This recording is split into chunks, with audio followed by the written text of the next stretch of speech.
2024-25 ಕೇಂದ್ರ ಬಜೆಟ್ ಅನ್ನ ಹಣಕಾಸು ಸಚಿವೆ ನಿರ್ಮಲಾ ಸೀತಾರಾಮನ್ ಬಜೆಟ್ ಅನ್ನ ಮಂಡನೆ ಮಾಡಿದ್ದಾರೆ. ಹಾಗಾದ್ರೆ ಈ ಬಜೆಟ್ ನಲ್ಲಿ ಪ್ರಮುಖ ಅಂಶಗಳೇನು, ಯಾವ ಕ್ಷೇತ್ರಕ್ಕೆ ಎಷ್ಟು ಕೊಡುಗೆಯನ್ನ ನೀಡಿದ್ದಾರೆ, ಆ ಕುರಿತ ಒಂದು ವಿಶೇಷ ವರದಿ ನಿಮ್ಮುಂದೆ. ಈ ಬಜೆಟ್ ನಲ್ಲಿ ಪ್ರಮುಖವಾಗಿ ಸಬ್ಕಾ ಸಾಥ್, ಸಬ್ಕಾ ವಿಕಾಸ್, ಸಬ್ಕಾ ವಿಶ್ವಾಸ್ ಎನ್ನುವಂತಹ ಒಂದು ಮಾತಿನೊಂದಿಗೆ ಈ ಬಜೆಟ್ ಅನ್ನ ಆರಂಭಿಸುತ್ತಾರೆ. ಮುಖ್ಯವಾಗಿ ಗರೀಬ್ ಕಲ್ಯಾಣ್ ದೇಶ್ ಕಲ್ಯಾಣ್ ಎನ್ನುವಂತಹ ಮಾತಿನೊಂದಿಗೆ ಇದನ್ನ ಆರಂಭ ಮಾಡ್ತಾರೆ. 25 ಕೋಟಿ ಜನರೇನಿದ್ದಾರೆ ಅವರು ಬಡತನದಿಂದ ಹೊರ ಬಂದಿದ್ದಾರೆ ಎನ್ನುವಂತಹ ಮಾಹಿತಿಯನ್ನ ತಿಳಿಸಿದ್ದಾರೆ. ಇದಷ್ಟೇ ಅಲ್ಲದೆ PM ಸ್ವಾನಿಧಿ ಯೋಜನೆ ಅಂದ್ರೆ ಈ ಸ್ಟ್ರೀಟ್ ವೆಂಡರ್ಸ್ ಏನಿರ್ತಾರೆ ಅವರಿಗೆ ಅಂದ್ರೆ 78 ಲಕ್ಷ ಜನರಿಗೆ ಈ ಅನುಕೂಲ ಆಗಿದೆ ಎನ್ನುವಂತ, ಅಂದ್ರೆ ಸ್ವಾನಿಧಿ ಯೋಜನೆ ಏನಿದೆ ಅದು 78 ಲಕ್ಷ ಜನರಿಗೆ ಅನುಕೂಲ ಆಗಿದೆ ಎನ್ನುವಂತ ಮಾಹಿತಿಯನ್ನ ಈ ಬಜೆಟ್ ನಲ್ಲಿ ನಿರ್ಮಲಾ ಸೀತಾರಾಮನ್ ಅವರು ತಿಳಿಸ್ತಾರೆ. ಇದಷ್ಟೇ ಅಲ್ಲದೆ ಸ್ಕಿಲ್ ಇಂಡಿಯಾ ಅಡಿ 1.4 ಕೋಟಿ ಯುವಕರಿಗೆ ತರಬೇತಿಯನ್ನ ನೀಡಲಾಗಿದೆ ಎನ್ನುವಂತಹ ಮಾಹಿತಿಯನ್ನು ನೀಡಿದ್ದಾರೆ. ಇದಷ್ಟೇ ಅಲ್ಲದೆ PM ಕಿಸಾನ್ ಯೋಜನೆಯಡಿ 11.8 ಕೋಟಿ ರೈತರಿಗೆ ಅನುಕೂಲವಾಗಿದೆ.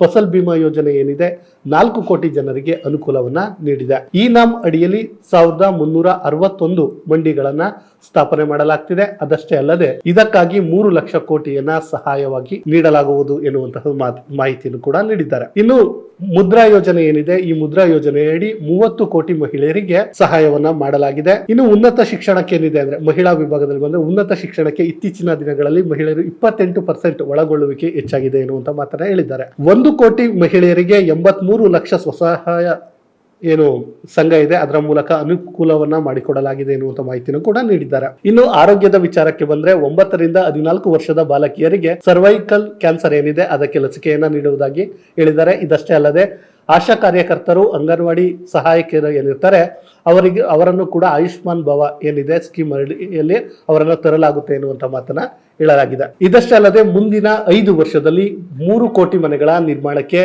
ಒಂದು ಯೋಜನೆಯನ್ನ ಹಾಕಿಕೊಳ್ಳಲಾಗಿದೆ.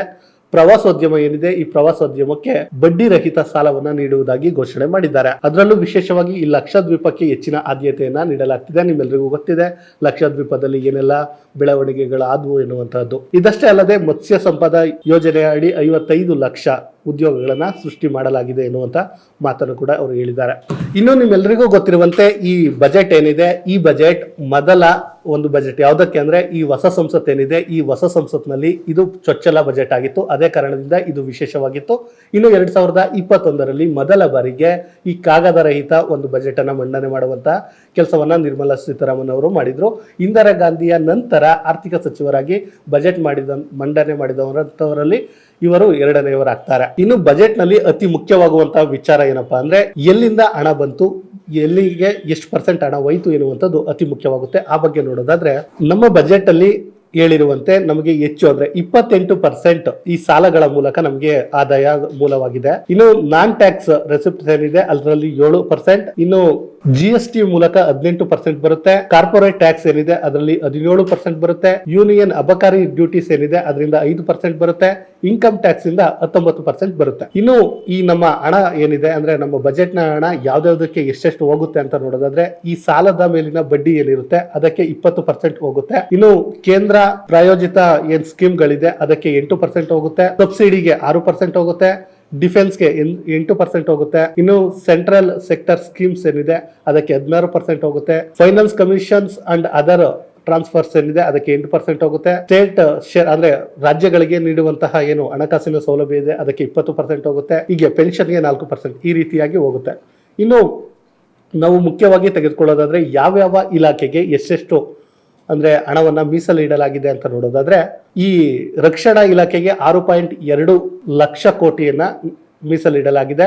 ಇನ್ನು ministry of road and transport and highways ಏನಿದೆ ಅದಕ್ಕೆ 2.78 ಕೋಟಿಯನ್ನ ಮೀಸಲಿಡಲಾಗಿದೆ. ಇನ್ನು ರೈಲ್ವೇಸ್ಗೆ 2.55 ಲಕ್ಷ ಕೋಟಿಯನ್ನ ಮೀಸಲಿಡಲಾಗಿದೆ. ಮಿನಿಸ್ಟ್ರಿ ಆಫ್ ಕನ್ಸ್ಯೂಮರ್ ಅಫೇರ್ಸ್ ಏನಿದೆ ಇದಕ್ಕೆ 2.13 ಲಕ್ಷ ಕೋಟಿಯನ್ನ ಮೀಸಲಿಡಲಾಗಿದೆ. ಇನ್ನು ಹೋಮ್ ಅಂದ್ರೆ ಗೃಹ ಇಲಾಖೆ ಏನಿದೆ ಅದಕ್ಕೆ 2.03 ಲಕ್ಷ ಕೋಟಿಯನ್ನ ಮೀಸಲಿಡಲಾಗಿದ್ರೆ ಇನ್ನು ರೂರಲ್ ಡೆವಲಪ್ಮೆಂಟ್ಗೆ 1.77 ಲಕ್ಷ ಕೋಟಿಯನ್ನ ಮೀಸಲಿಡಲಾಗಿದೆ. ಇನ್ನು ಮಿನಿಸ್ಟ್ರಿ ಆಫ್ ಕಮ್ಯುನಿಕೇಶನ್ ಏನಿದೆ ಇದಕ್ಕೆ 1.37 ಲಕ್ಷ ಕೋಟಿಯನ್ನ ಮೀಸಲಿಡಲಾಗಿದ್ದು ministry and agriculture and farmers welfare ಏನಿದೆ ಅದಕ್ಕೆ 1.27 ಲಕ್ಷ ಕೋಟಿಯನ್ನ ಮೀಸಲಿಡಲಾಗಿದೆ.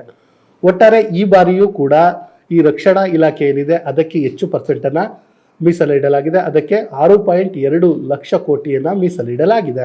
ಇದೆಲ್ಲವನ್ನ ಹೊರತುಪಡಿಸಿ ನೋಡೋದಾದ್ರೆ ಇನ್ನೂ ಕೆಲವೊಂದು ಯೋಜನೆಗಳಿಗೆ ಹಣವನ್ನ ನೀಡಲಾಗಿದೆ. ಅದರಲ್ಲಿ ಮುಖ್ಯವಾಗಿ ಏನು ಇಲ್ಲಿಯವರೆಗೂ ಅಂದ್ರೆ 80 ಕೋಟಿ ಜನರಿಗೆ ಉಚಿತ ಪಡಿತರವನ್ನ ಸರ್ಕಾರ ನೀಡಿದೆ. 10 ವರ್ಷದಲ್ಲಿ ಭಾರತದ ಆರ್ಥಿಕತೆಯಲ್ಲಿ ಸಾಕಷ್ಟು ಬದಲಾವಣೆಗಳು ಆಗಿದೆ. ಜನ್ಧನ್ ಖಾತೆ ಏನಿದೆ ಅದಕ್ಕೆ ಹಣವನ್ನು ಕೂಡ ವರ್ಗಾವಣೆ ಮಾಡಲಾಗಿದೆ. ಹೀಗೆ ಹಲವಾರು ಯೋಜನೆಗಳನ್ನ ಈ ಬಜೆಟ್ ಅಲ್ಲಿ ಉದ್ದೇಶವನ್ನ ಇಟ್ಟುಕೊಳ್ಳಲಾಗಿದೆ. ಅದರಲ್ಲೂ ಕೂಡ ಬಡವರು, ಮಹಿಳೆಯರು, ರೈತರು, ಯುವಕರಿಗೆ ಹೆಚ್ಚು ಆದ್ಯತೆಯನ್ನ ನೀಡಲಾಗಿದೆ. ಇದಷ್ಟೇ ಅಲ್ಲದೆ ರಾಷ್ಟ್ರೀಯ ಶಿಕ್ಷಣ ಏನಿದೆ ಅದರಲ್ಲೂ ಕೂಡ ಕ್ರಾಂತಿಕಾರಿ ಬದಲಾವಣೆಗಳನ್ನ ಮಾಡಲಾಗಿದೆ. ಫಸಲ್ ಬಿಮಾ ಯೋಜನೆಯ ಅಡಿ 4 ಕೋಟಿಗೂ ಅಧಿಕ ರೈತರಿಗೆ ಬೆಳೆ ವಿಮೆಯನ್ನ ನೀಡಲಾಗಿದೆ. ಇನ್ನು ಶಿಕ್ಷಣ ವಿಭಾಗಕ್ಕೆ ಬರೋದ ದೇಶದಾದ್ಯಂತ 390 ವಿಶ್ವವಿದ್ಯಾಲಯಗಳನ್ನ ಆರಂಭಿಸಲಾಗಿದೆ. 3000 ಹೊಸ IITಗಳನ್ನ ಸ್ಥಾಪನೆ ಮಾಡಲು ಪ್ರಸ್ತಾವನೆ ಸಲ್ಲಿಸಲಾಗಿದೆ. 1 ಕೋಟಿ ಮನೆಗಳಿಗೆ ಸೌರ ವಿದ್ಯುತ್ ಅನ್ನು ಕೂಡ ಒದಗಿಸುವ ಒಂದು ಗುರಿಯನ್ನ ಇಟ್ಟುಕೊಳ್ಳಲಾಗಿದೆ. 2047ರ ವೇಳೆಗೆ ವಿಕಸಿತ ಭಾರತ ನಮ್ಮ ಗುರಿ ಅಂತ ಇಟ್ಕೊಳ್ಳಲಾಗಿದೆ. ಹೊಸ ಮೆಡಿಕಲ್ ಕಾಲೇಜುಗಳ ಸ್ಥಾಪನೆಗೆ ಒಂದು ಸಮಿತಿಯನ್ನು ಕೂಡ ರಚನೆ ಮಾಡಲಾಗಿದೆ. ಇನ್ನು ರೈಲ್ವೆ ಇಲಾಖೆ ಏನಿದೆ ಅದರಲ್ಲಿ ಕೂಡ ಕೆಲವೊಂದು ಬದಲಾವಣೆಗಳನ್ನ ಮಾಡಲಾಗಿದೆ. ಒಂದೇ ಭಾರತ್ ಮಾದರಿಯ ಕೋಚ್ಗಳ ಪರಿವರ್ತನೆ ಮಾಡಲಾಗಿದೆ. ಇನ್ನು ವಿಮಾನಯಾನ ಕ್ಷೇತ್ರದ ಅಭಿವೃದ್ಧಿಗೆ ಆದ್ಯತೆಯನ್ನ ನೀಡಲಾಗಿದೆ. ಸಣ್ಣ ಪುಟ್ಟ ನಗರಗಳಿಗೆ ಮೆಟ್ರೋ ವಿಸ್ತರಣೆಯನ್ನು ಮಾಡಲಾಗಿದೆ. ಎಲೆಕ್ಟ್ರಿಕಲ್ ವಾಹನ ಏನಿದೆ ಅವುಗಳ ಉತ್ಪಾದನೆಗೆ ಹೆಚ್ಚಿನ ಆದ್ಯತೆಯನ್ನ ನೀಡಲಾಗಿದೆ. ಇನ್ನು ಜನಸಂಖ್ಯೆ ಏರಿಕೆ ಏನಿದೆ ಅದರ ನಿಯಂತ್ರಣಕ್ಕೂ ಕೂಡ ಕೆಲವೊಂದು ಕ್ರಮಗಳನ್ನ ಕೈಗೊಳ್ಳಲಾಗಿದೆ. ಇನ್ನು ತೆರಿಗೆ ಸಂಗ್ರಹದಲ್ಲಿ 5 ವರ್ಷದಲ್ಲಿ 3 ಪಟ್ಟು ಹೆಚ್ಚಳ ಆಗಿರುವಂತಹ ವಿಚಾರವನ್ನು ಕೂಡ ಹೇಳಿದ್ದಾರೆ. ಸ್ನೇಹಿತರೆ, ಒಟ್ಟಾರೆಯಾಗಿ ಹೇಳೋದಾದ್ರೆ ಇದೊಂದು ರೀತಿ ಮಧ್ಯಂತರ ಬಜೆಟ್ ಆಗಿತ್ತು. ಇನ್ನೇನು ಕೆಲ ದಿನಗಳಲ್ಲಿ ಎಲೆಕ್ಷನ್ ಕೂಡ ಇದೆ. ಆ ಕಾರಣದಿಂದ ಇಲ್ಲಿ ಹೊಸ ಯೋಜನೆಗಳನ್ನ ಮಂಡನೆ ಮಾಡೋದಕ್ಕೆ ಅವಕಾಶ ಇರೋದಿಲ್ಲ. ಯಾಕಂದ್ರೆ ಚುನಾವಣಾ ಆಯೋಗ ಇದರ ಮೇಲೆ ಕಣ್ಣಿಟ್ಟಿರುತ್ತೆ. ಅದೆಲ್ಲವನ್ನ ಗಮನಿಸಿಕೊಂಡು ಅಷ್ಟೇನು ಬದಲಾವಣೆ ಮಾಡದಿದ್ರೂ ಕೂಡ ಭಾರತಕ್ಕೆ ಮತ್ತು ಅವರ NDA ಒಕ್ಕೂಟ ಏನಿದೆ ಅದಕ್ಕೆ ಬೇಕಾದಂತಹ ಒಂದು ರೀತಿಯ ವ್ಯವಸ್ಥಿತ ಒಂದು ಬಜೆಟ್ ಆಗಿದೆ. ಒಟ್ಟಿನಲ್ಲಿ ಇದರಲ್ಲಿ ಅನುಕೂಲಗಳೇ ಜಾಸ್ತಿ ಇದೆ.